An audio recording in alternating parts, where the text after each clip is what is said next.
మొగల్తూర్ కోటలోకి వెళ్ళబోతున్నాం. Let's go. Come on. ముందుగా కోటసత్తమ్మ తల్లిని దర్శించుకుందాం. మీరు చూడొచ్చు ఎంతో సహజ సిద్ధంగా ఉన్న విగ్రహాన్ని. Guys, are you ready?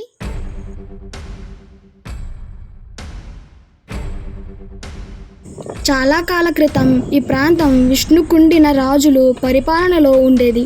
తరువాత ఈ కోట కలిదిండి జమీందారీ కుటుంబం ఆధీనంలోకి వచ్చింది. ఈ కుటుంబం ఆ కోటలోనే నివసిస్తూ గ్రామాన్ని పాలించేది. కలిదిండి జమీందారు వారు ఏలుబడి పశ్చిమ గోదావరి, కృష్ణా జిల్లాలో విస్తరించి ఉండేది. వీరికి మొత్తం 10 కోటలు ఉండగా 9 కోటలు కాలక్రమంలో కనుమరుగు అయిపోవగా ఈ మొగల్తూరు కోట మాత్రమే సజీవంగా ఉంది. ఇప్పటికీ రాజు కుటుంబీకులు ఇప్పటికీ ఇక్కడే నివసిస్తున్నారు. అటు చూడండి, అక్కడ ఏదో ఉంది.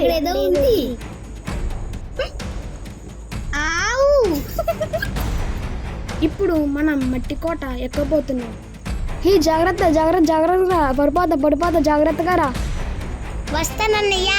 జాగ్రత్తగా ఎక్కండి. అప్పటిలో ఈ కోట నిర్మించడానికి అటు లంకల కోడేరు నుండి ఇటు ఉండి నుండి కూడా అక్కడ చెరువులు తవ్వి ఆ చెరువులోన మట్టిని మనిషి చేతుల పైన అందుకొని ఇక్కడ వరకు తెచ్చి ఈ కోటని నిర్మించారని చెప్తారు.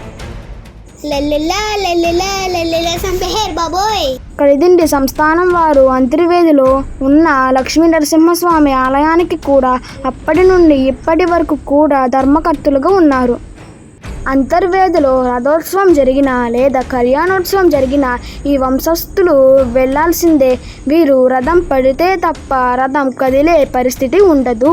రుస్తుం ఖాన్ అనే రాజు కోటను ఆక్రమించడానికి వచ్చినప్పుడు కలిదిండి రంగరాజు గారు రుస్తుంబాద్ని గెలిచారు. అతన్ని గెలిచిన ప్రాంతాన్ని ఇప్పుడు రుస్తుంబాద అని పిలుస్తున్నారు నర్సాపురంలో.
గబ్బిలాల రూపంలో ఆత్మలు ఎలా వేలాడుతున్నాయో చూడొచ్చు.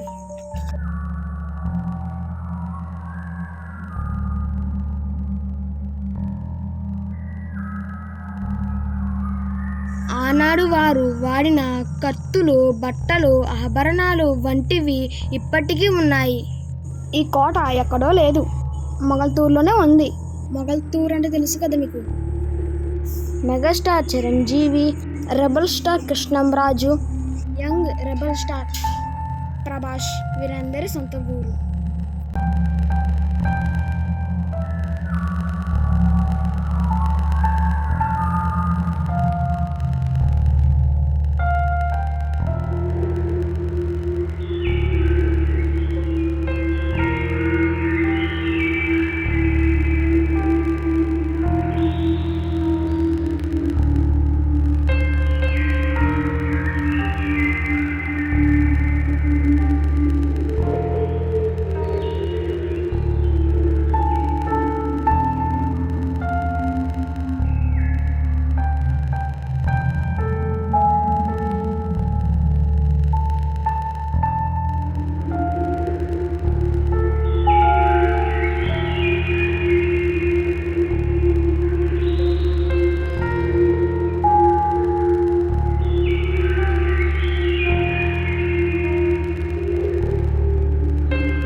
ఇక్కడ ఇప్పటికీ బంగారు ఆభరణాలు గాలించేవారు లేకపోలేదు.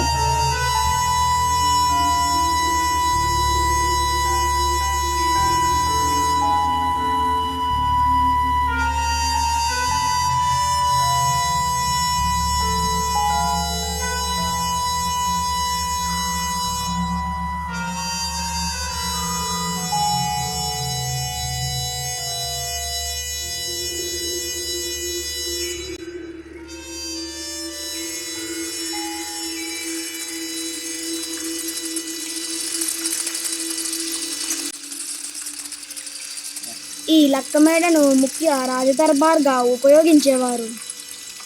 లక్కమేడకు పడమర దిశగా విశ్రాంతి మందిరం ఉంది. ఇందులోకి అడుగు పెడితే ఏసీ గదులాగా చల్లగా ఉండేదట. ఈ లక్కమేడకు దక్షిణం వైపు గజశాలలు, అశ్వశాలలు ఉన్నాయి.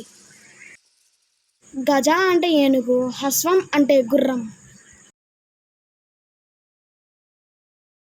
ఇవ్వండి మన మొగల్తూరు కోట విశేషాలు. Bye bye.